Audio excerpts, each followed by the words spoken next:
The view from the airplane is spectacular. A barren Arctic landscape, stretching for hundreds of kilometers uninhabited. It's hard to imagine what lies ahead of us on our journey. In the next 4 months, my 4 crew members and I will attempt to cross the Northwest Territories on foot.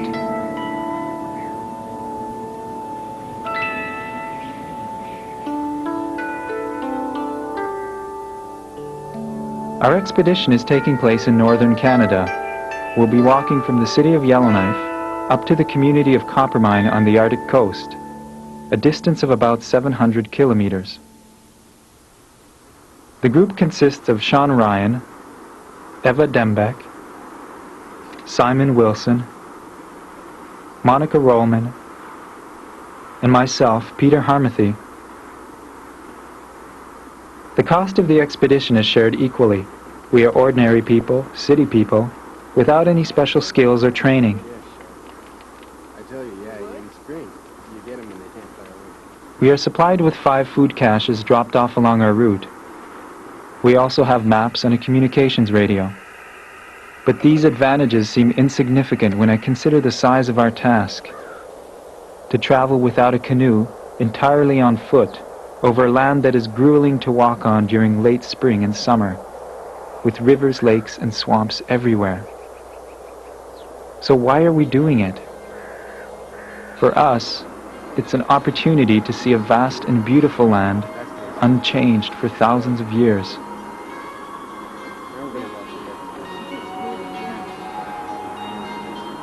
April 22nd is the first day of our expedition.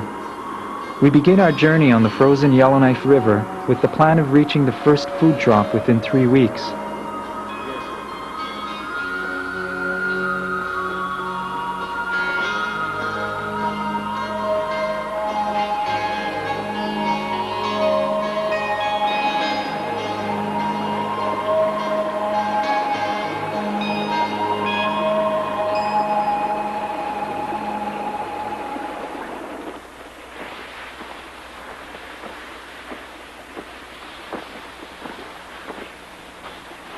The earliest hazards are unexpected: sunburn, heat stroke, and dehydration, aggravated by the bright sun and reflecting snow.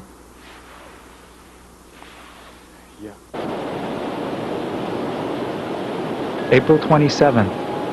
Large rapids block our way, forcing us to portage all our load. We are worried about the warm weather. The spring thaw is here, and slowly the ice is collapsing in the river.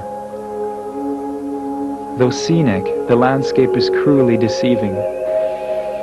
Breakup of the Yellowknife River could put the expedition and our lives in jeopardy.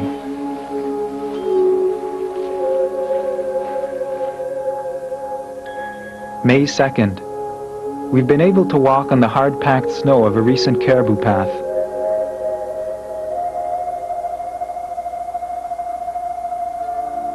A herd appears suddenly. It's our first sighting of caribou.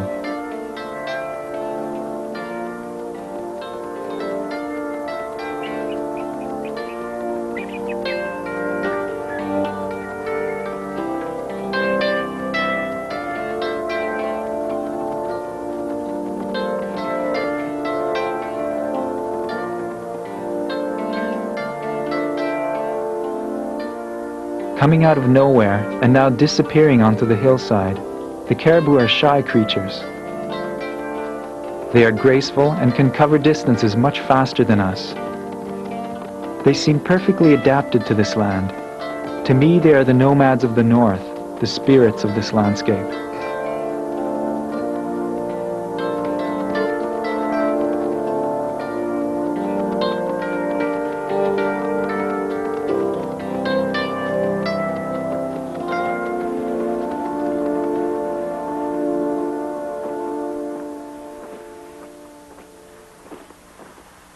Water is becoming scarcer as we move northward on the river, and dehydration is becoming a serious problem. Now, instead of ice breakup, the spring melt has become a greater concern. Every day we must leave earlier before the snow becomes too soft.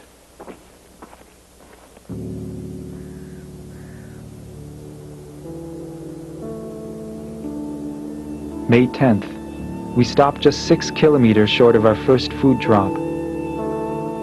The snow was too soft to walk on.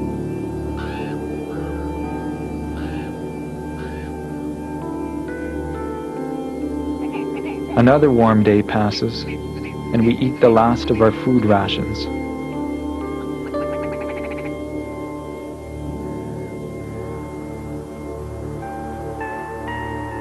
May 12th. A cold front arrives in the evening, causing a hard crust to form on the snow.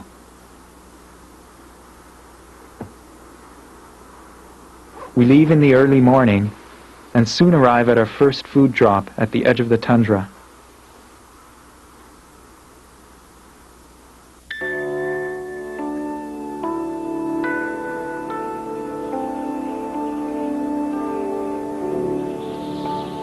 This is the northern limit of the forests.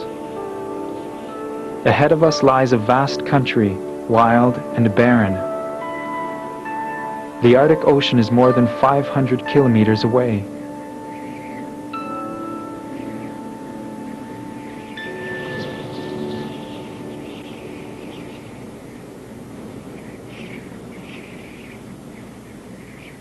We have reached the source of the Yellowknife River, Greenstockings Lake. The weather has warmed up again and we're stranded here while the snow melts. The Arctic is holding us captive in an ocean of soft, deep snow. We radio for a plane to bring in extra food for our stay. Among the group, Monica and I have weakened the most from dehydration. We decide to return with the pilot to the city of Yellowknife.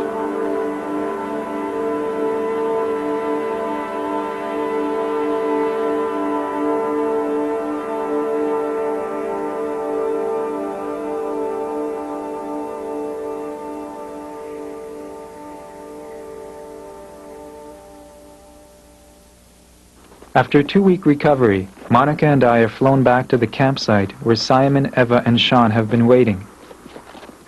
Though the lakes are still frozen, the rivers have broken up and the snow has almost completely melted. Just 2 weeks ago we were pulling toboggans. Soon we'll be lugging heavy backpacks.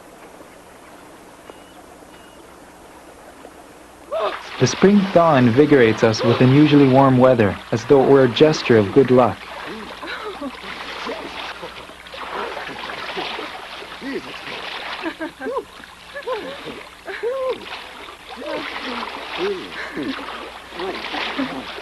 How's that for swimming? What's the matter? Can't talk, eh? Too cold for you, eh?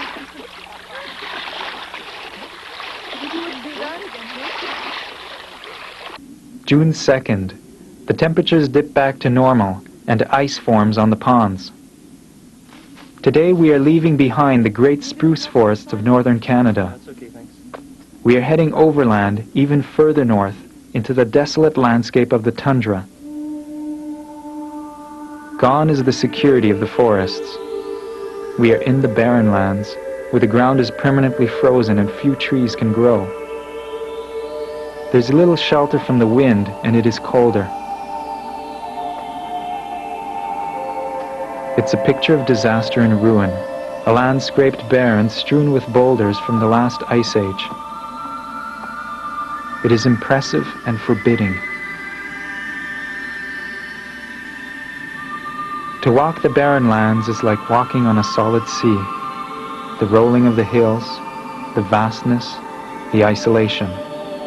You become drawn towards shapes, sounds, feelings.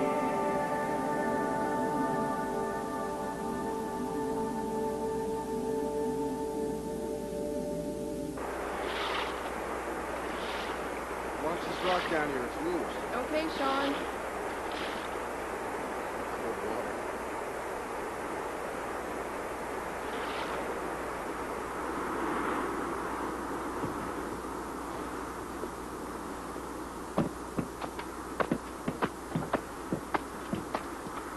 Progress towards the next food drop is slow. It is located over 100 kilometers away.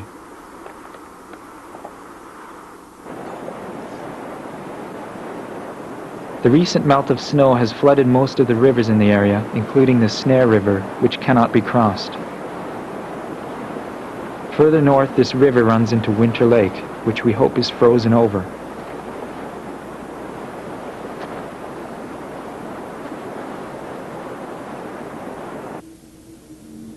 June 8th. When we reach Winter Lake, we are utterly disappointed.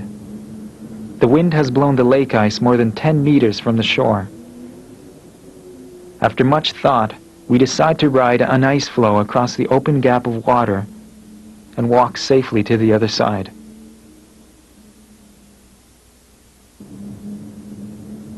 Without a canoe or life raft, our group is at the mercy of the land and its rhythms. We must keep pushing northward where the climate is colder and the lakes are still frozen over.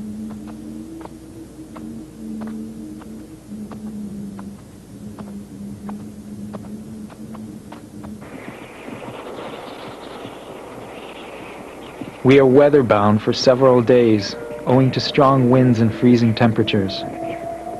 Our food supply decreases and we're forced to supplement our rations by picking berries and hunting small game like the Arctic hare and ground squirrel.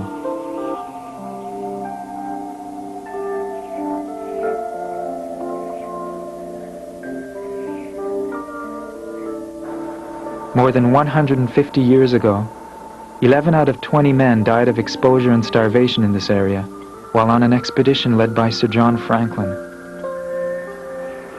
There are no second chances out here.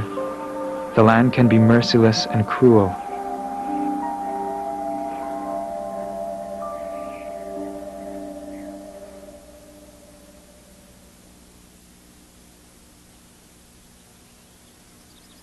June 14th. Finally, the daytime temperatures rise above freezing, and the sun appears after more than a week of overcast skies. The tundra is slowly coming alive, and warmer weather is returning to the Arctic.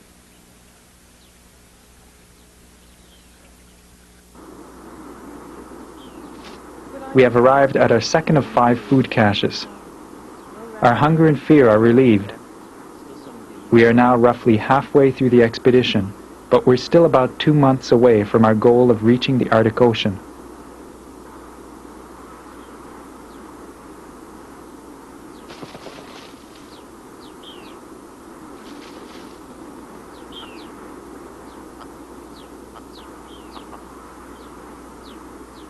How far did you say we have to go? Oh, not far. 2 hours maybe. But that's just the trip. Once it's close, we'll never. The Arctic is a remarkable land. At first, spring happens suddenly with the rapid melting of snow, followed more discreetly by the blooming of plants. It's as though the last shudder of winter were sending ripples through the land, bringing warmth, color, and life. There's a feeling of renewal.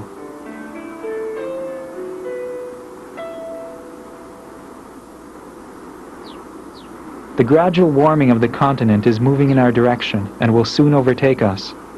Every time we walk northward, the birds and blossoms we have seen previously have not yet arrived.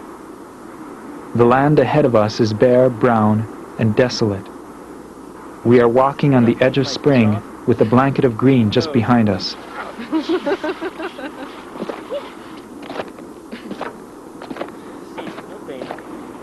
I was never aware of the progression of the seasons as much as I am now. I never thought we could cheat time. Our northward travel is paying off because the larger lakes ahead of us are still frozen over, and it's the 18th of June. It almost seems as though the Arctic is cooperating with us.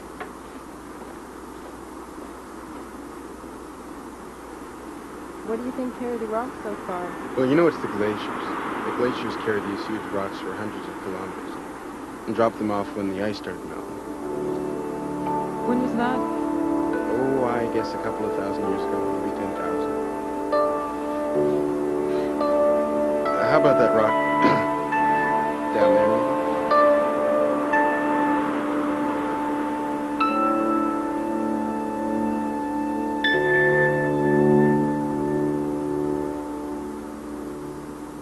BYO 60, this is BYO 57. We read you. One of your crew members is sick. requires immediate medical attention. We are preparing a medevac. On June Helicopter on 29th, standby. Monica Please collapses give coordinates. from what might have been the Copy. drinking Over. water. We'll never be quite sure. Sean radios Roger, Yellowknife Roger. to This is arrange for an emergency airlift. BYO60. We copy you. Please stand by for our coordinates. Do you copy me? 570. BYO 57, standing by. Monica regains consciousness and assures us that she's all right. Sean calls off the helicopter.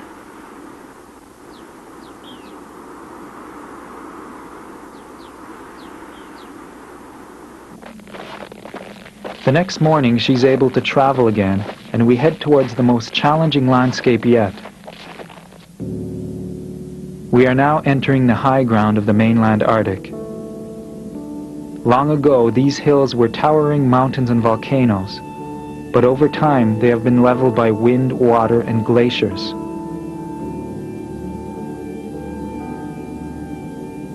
Domineering and massive, they are nearly the oldest rocks on Earth.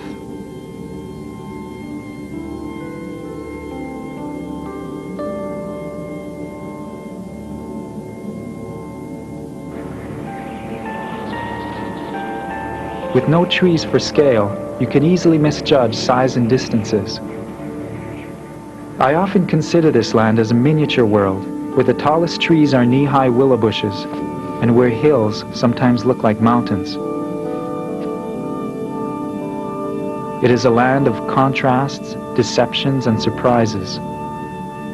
Miniature and yet vast, empty and yet full.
July 1st marks our arrival at the second last food drop of the expedition. Don't know about you, but this peanut butter. And for us, this day also marks the beginning of the Arctic summer.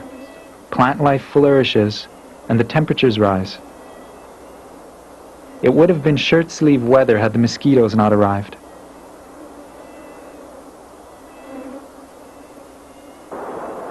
Small patches of snow seem misplaced in this land now green. And the solid ice of Napaktilik Lake is still defying the heat of summer. Get pretty hot on these lakes, huh? Mm-hmm. The large lakes, frozen thick from the harsh winter, break up later in the Arctic, but here they're thinning fast.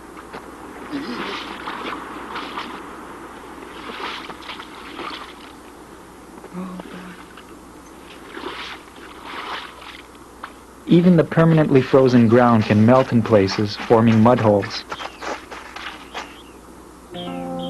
With all its wonder and beauty, it's curious why no one lives here anymore. A land abandoned and empty, completely wild.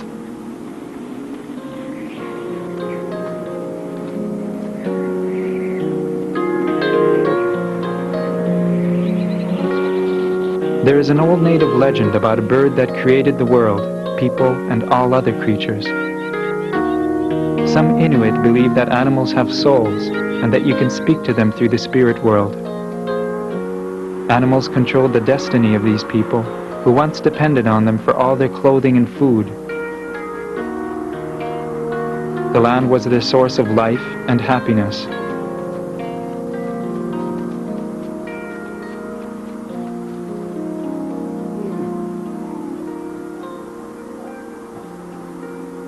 To us, who are merely visitors, the spiritual meaning of the land has become obscured through our modern thinking.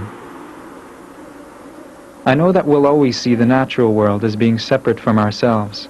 It can't be helped. But there are ways of getting closer to nature, and for us, choosing to walk across the Arctic is one solution.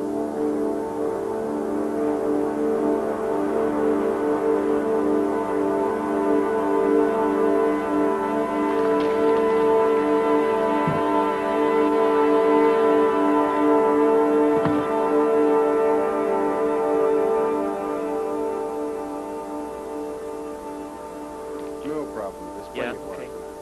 Okay, that's good. I'll go fill the pail after supper. July 6th. We've advanced a good 18 kilometers today. Later in the evening, we spot a wolverine. Trying to get closer, Sean is almost attacked, but scares it off with his flare gun.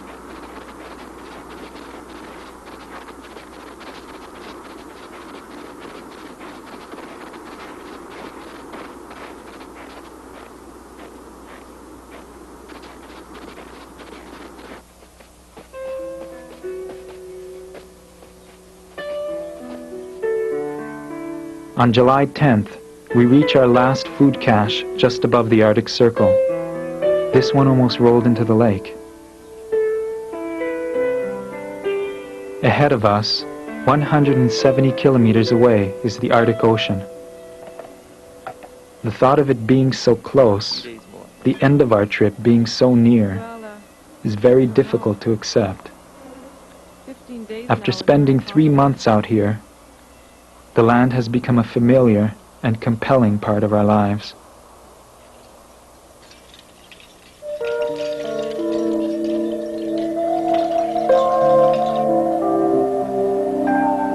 We have deliberately slowed the pace of our journey to spend more time out here.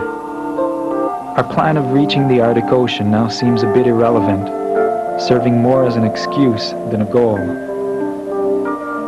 I think we are all drawn to this land through a genuine need for wilderness, for a place that is completely natural, untouched by man.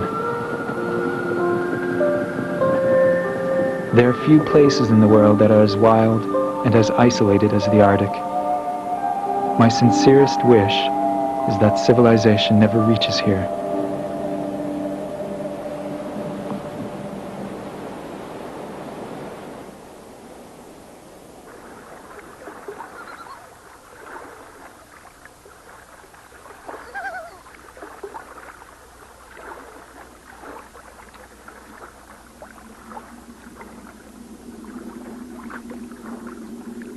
Though the Arctic Ocean is more than 60 kilometers away, we begin to feel its presence.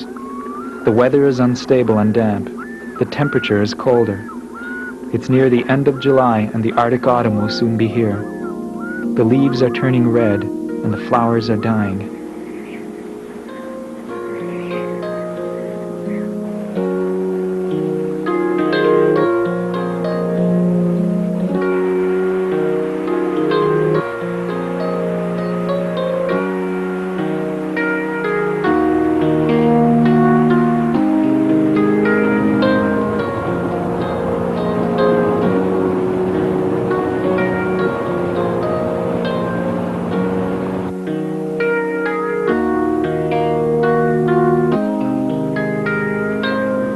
July 26th. From the top of a high ridge, we finally see the Arctic Ocean, the northern edge of the continent. Beyond this horizon lies a vast and intricate maze of islands that eluded the early explorers for centuries in their search for a northwest passage to China. It was the cause of so many deaths and so much frustration. To the native Inuit, the ocean is a way of life, a place for hunting and fishing. But for us, it signals the end of a journey.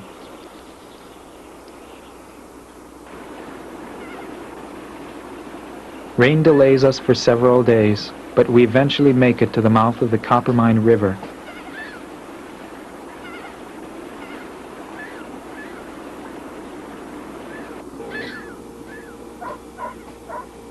The trip is over.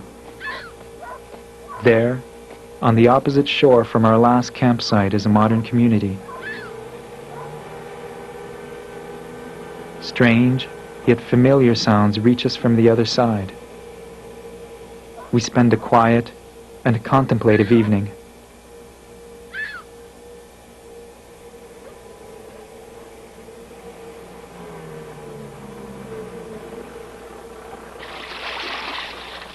The next morning, July 31st, an Inuit picks us up in his boat. Soon we will be among people again, and after that, back to the cities that we came from. What was the significance of our journey? This expedition has not made me a stronger person. I still long for the comforts of the modern world. In a sense, I feel defeated to know that I'm not a creature of this land, and that I cannot belong here. But that will not stop me from appreciating the simple beauty of this landscape, which is a way of understanding my heritage with the rest of nature.